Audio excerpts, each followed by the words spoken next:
Dans son essai La sagesse des psychopathes, Kevin Dotton de l'université d'Oxford démantèle l'image sanguinaire des psychopathes dans les fictions. Il établit même une liste des métiers qui concentreraient le plus de psychopathes selon lui.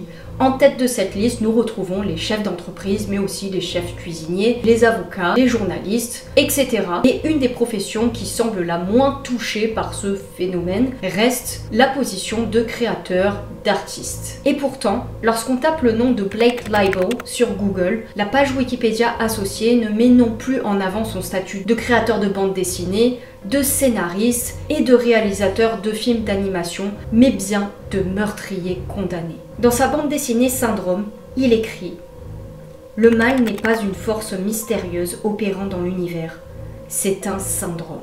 L'œuvre est sanglante, présentant des images violentes et explicites. C'est comme si Blake Leibel avait prédit le meurtre à venir. » Si les histoires atypiques de crimes, de paranormal, mais aussi l'apprentissage de l'anglais t'intéressent, je t'invite à t'abonner, cela ne mange pas de pain, à me rejoindre sur mes réseaux sociaux, TikTok, Instagram, à laisser un commentaire, je lis tous les commentaires et ça me fait très plaisir. Mais je te laisse avec le générique.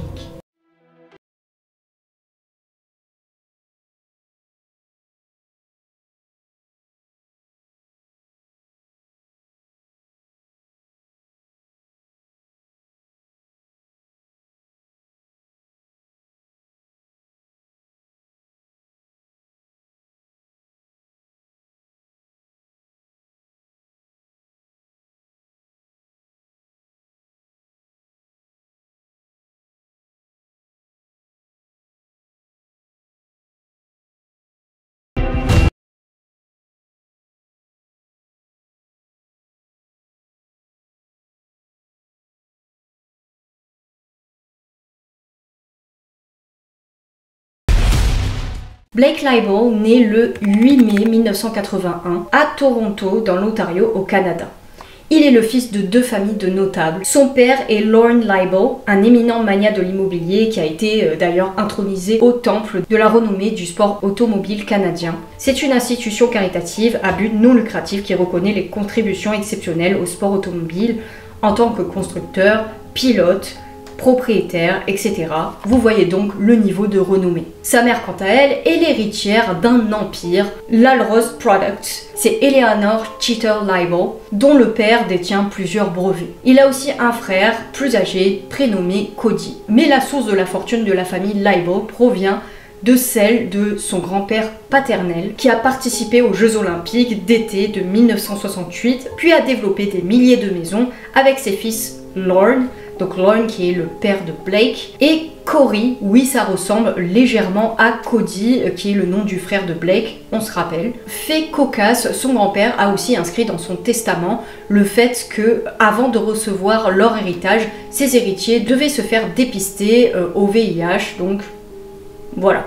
Vous voyez l'état d'esprit. Sa tante paternelle est aussi animatrice de CBC, des Jeux Olympiques. En somme, une famille bien en vue. Chacun de ses parents était riche séparément et ils vont finir justement par se séparer. Blake va donc vivre avec sa mère, tandis que Cody, son frère, va vivre avec son père. Mais même s'ils étaient séparés, les enfants vivaient une vie bien privilégiée. Mais vous vous demandez sûrement, mais on est au Canada, qu'en est-il d'Hollywood? Mais ne vous inquiétez pas, n'ayez crainte, ça arrive. Dans les années 80, alors que Blake avait la vingtaine, il décide d'emménager avec ses amis à Los Angeles, des amis qui ne manquaient pas d'argent non plus. Son frère Cody, rappelez-vous, essaie de percer dans la musique, mais aussi dans le domaine du poker, et c'était plus ou moins fructueux. Il lui arrivait aussi d'échouer, de faire tapis donc. Blake, quant à lui, aura plus de réussite en élargissant son cercle de connaissances et en devenant un artiste reconnu. En regardant sa filmographie, Blake est le réalisateur de Bold, qui signifie chauve, en 2008, mais aussi le scénariste de cette histoire qui traite d'Andrew Wood, étudiant en deuxième année universitaire dont les notes chutent plus vite que ses cheveux. D'où le nom Bold, chauve. Et donc son estime de vie devient un de ses objectifs de vie, car il hérite de pas mal d'insécurité du fait de la perte de ses cheveux. Il démarre donc avec son meilleur ami Max une entreprise sur internet où ils invitent pas mal de filles. Vous voyez le genre d'histoire. Donc c'est un film qui a l'humour assez potache, qui n'a pas énormément marché, mais un film néanmoins. Voilà, on va le qualifier de film. Il a aussi travaillé sur la série animée Spaceballs en tant qu'auteur, les créateurs étant Mel Brooks et Thomas Meehan, et non pas John Meehan, ce gros psychopathe dont je vous invite à voir la vidéo si cela n'est pas déjà fait. Donc Spaceballs c'est une espèce de série parodique de science-fiction, et à part ça, Blake représente une importante entreprise de bande dessinée, et c'est d'ailleurs pour ça qu'on peut le voir à la Comic-Con, donc la convention des bandes dessinées, en 2008. Une autre œuvre va cependant se démarquer de toutes ces autres créations, et c'est Syndrome, publié le 7 septembre 2010. Le résumé de Syndrome est surprenant, voire inquiétant. Lorsqu'un neuropathologiste malhonnête fait une découverte surprenante en isolant littéralement la racine de tout mal dans les recoins du cerveau humain, il ne recule devant rien pour faire avancer sa théorie. Avec l'aide d'une actrice hollywoodienne naïve, d'un réalisateur tourmenté et d'un tueur en série condamné, le Dr. Wolf Brunswick lance une expérience audacieuse dans le désert du Nevada, dont l'issue pourrait transformer l'humanité à jamais. Il n'y a rien qui vous choque dans le résumé. Blake semble avoir de prime abord une imagination fertile du côté sombre de la force, vu qu'on parle d'un geek. Et personnellement, dans le résumé, les mots qui m'ont sauté aux yeux sont réalisateur tourmenté, source de tout mal et tueur en série. Ça m'a mis la puce à l'oreille. Et ça tombe bien parce que ces mots-là, pour le coup, vont résumer à merveille ce qui va se produire dans la vie de Blake par la suite. Et les termes tueur et réalisateur tourmenté lui iront comme un gant. Un des personnages de cette bande dessinée, Syndrome, justement, est le docteur Cheetle. Donc on se rappelle que Cheetle est le deuxième nom de sa mère, de la mère de Blake, vous vous rappelez, Eleanor. Quelle coïncidence. Et ce docteur étudie justement les tueurs en série. Il emploie plusieurs acteurs à son projet. Il simule la mort, donc l'exécution d'un tueur en série, pour pouvoir utiliser ce même tueur en série et l'étudier. Étudier les phénomènes qui le poussent à tuer. Le but sous-jacent étant de guérir les tueurs en série en leur transmettant de l'empathie. Donc l'empathie qui est une des caractéristiques manquantes chez les tueurs en série, chez les psychopathes. Et donc l'empathie, c'est la capacité à ressentir la souffrance chez autrui, bien qu'ils la comprennent. Je comprends que la perte de ta jambe te fasse mal, Gertrude, mais je m'en fous complètement. Ce qui explique le titre du livre, donc Syndrome, c'est qu'il qualifie à travers la bouche du docteur Stevenson, le mal n'est pas une force mystérieuse, c'est un syndrome. La BD est graphique, elle est pleine de morts, de sang, d'exécutions, donc âme sensible s'abstenir. Côté vie professionnelle et sentimentale, j'ai dit que tout comme son frère Cody, Blake est très bien inséré dans sa vie hollywoodienne. Son frère Cody est le plus jeune propriétaire de Ferrari Enzo, ce modèle produit en quantité limitée et rival de la Porsche Carrera GT, pour ceux que ça intéresse. Donc Cody n'était pas vraiment sur la paille, mais plutôt sur la ferraille. La Ferrari. Blake connaît tout le monde à Hollywood. Ça va de Tara Reid, qui est la copine de son frère Cody, mais aussi Ben Affleck, Tobey Maguire. Il jouait même au poker avec son frère, et son frère est d'ailleurs celui qui va le présenter à sa future femme. Mais selon les témoignages à propos de Blake, il faisait tout de même peur à ses compères d'Hollywood. En effet, selon le témoignage d'un ami de Blake, durant une pool party, donc une fête autour d'une piscine, j'imagine, il évoque des scènes de bondage, de torture et de mort, sympa pour mettre l'ambiance à une soirée.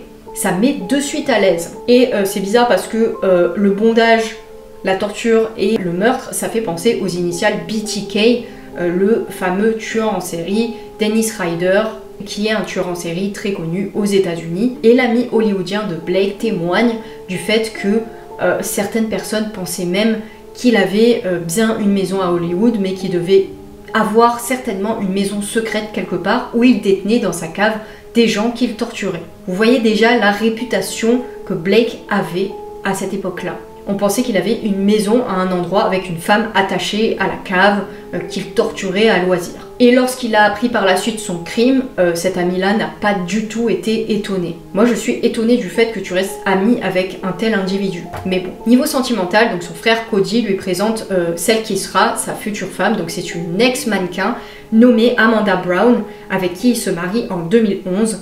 Et seulement un mois après leur union, elle donnera naissance à un fils.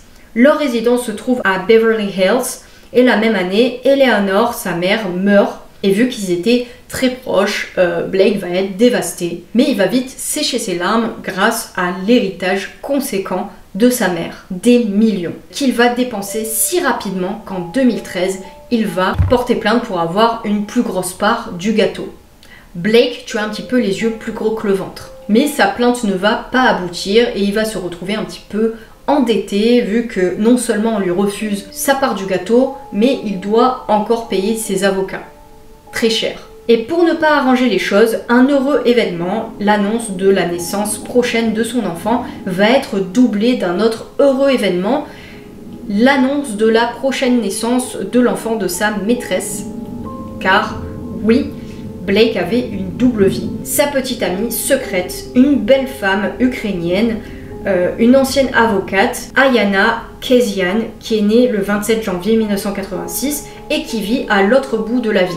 Et qui venait aussi de l'autre bout de la planète Terre, vu qu'elle venait d'Ukraine. Elle aspire au rêve américain, mais tout ce qu'elle va trouver, c'est plutôt un cauchemar américain à Los Angeles avec Blake. Car bientôt, les proches d'Ayana ne vont plus avoir de nouvelles d'elle. En 2015, Blake quitte sa femme Amanda qui était enceinte. Il coupe les ponts avec sa famille, ses amis, il ne répond même plus à leurs textos et même Hollywood se détourne de lui. On sait que le fait de s'isoler est tout sauf bon pour la santé mentale, mais selon son entourage, du moins celui qui restait à ce moment-là, tout allait bien pour lui. Il travaillait même sur un futur projet appelé Psychopomp.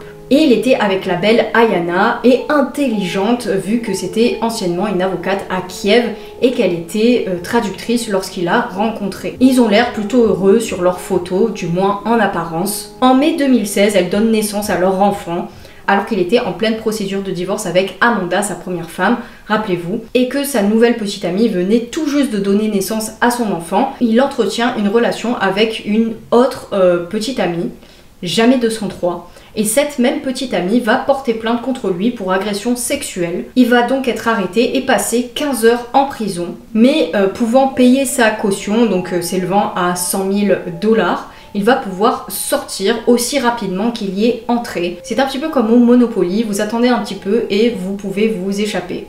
Ayana n'est évidemment pas franchement ravie de la situation et va décider de prendre la poudre d'escampette avec leur bébé et de s'installer avec sa mère Olga, qui est venue de Kiev, donc d'Ukraine. Mais Blake, qui n'est pas ravi de cette situation, va demander à Ayana de venir chez lui, mais sans le bébé, charmant, pour pouvoir s'expliquer. Seulement, le lendemain, Olga, la mère d'Ayana, n'a toujours pas de nouvelles de sa fille. Elle va donc aller au domicile de Blake, toquer à la porte, crier les noms de Blake et d'Ayana, mais pas de réponse.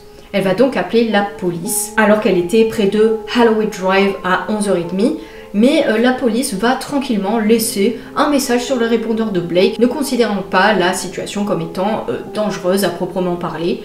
Oui, ils ont osé. Donc ça confirme bien le Silver Spoon Syndrome, donc qui est le syndrome littéralement de la cuillère en argent qu'ont les personnes aisées, qui souligne les agissements d'une personne qui ne craint pas les conséquences de ses actes grâce à la taille de son compte bancaire. Et 3 jours plus tard, donc oui, la police va attendre jusqu'au 26 mai pour débouler dans la maison de Blake, de force. La maison dont la porte est barricadée et dont la porte de la chambre parentale est barricadée également par un matelas.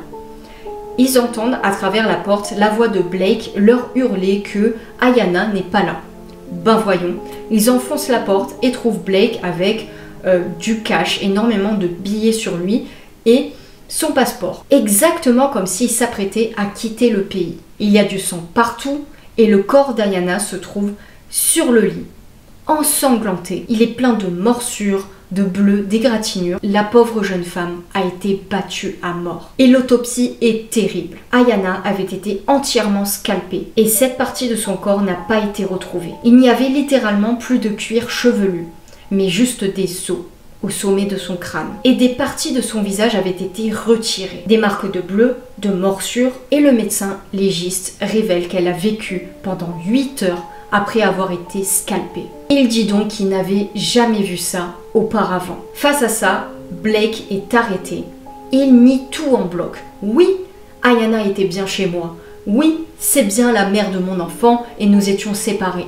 Mais ce n'était pas moi, vous comprenez. La maison est pleine de sang. Et même les parties que Blake a tenté de nettoyer ne sont pas épargnées. Le procès débute en juin 2018. On n'appelle plus Blake Leibel par son nom, mais par le nom Graphic Novel Killer. Pourquoi? Parce qu'un meurtre tiré de son livre Syndrome ressemble étrangement au meurtre d'Ayanna. Le scalp jusqu'à ce que le corps se vide de son sang. De plus, un personnage du livre dit « I'm filthy, stinking rich ». Comme Leibel, je suis salement riche. La défense argumente le fait que Leibel était jaloux de l'attention que Ayanna portait à leur enfant. Ben voyons, si tu espères ne pas aller en prison avec ça, ça va être un petit peu léger. L'accusation, quant à elle, va pointer le sadisme du meurtre et le fait que Leibel l'a regardé pendant 8 heures mourir et s'est même commandé à manger. Mais oui, c'est bien connu, se faire un petit McDo pendant que tu regardes quelqu'un agoniser, c'est relaxant. Ou pas. Leibel ne montre aucune émotion à l'annonce de sa sentence. Il est condamné à la prison à vie sans possibilité de libération conditionnelle.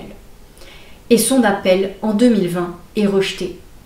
Merci. La folie d'un homme aura dépassé le stade de la fiction et aura coûté la vie à la mère de son enfant. Dans une illustration montrant une main ensanglantée dans Syndrome, il est inscrit « In the end, we all become monsters ». À la fin, nous devenons tous des monstres. Pressentait-il à ce moment-là que ses rêves meurtriers ne resteraient pas à l'état de fantasme? Ce livre était-il un appel à l'aide ou au contraire les mémoires funestes d'un futur meurtrier? Et nous n'irons pas en prison lui demander, évidemment. Et vous, qu'en pensez-vous? Si l'affaire t'a intéressé, n'hésite pas à me le faire savoir, à me mettre un commentaire, je lis tous les commentaires. Merci à tous, ça fait vraiment plaisir de voir la communauté s'agrandir et ça fait chaud au cœur. Méfiez-vous des auteurs de bandes dessinées un peu trop explicites. Prenez soin de vous et de vos proches, c'est très important. And remember, you rock.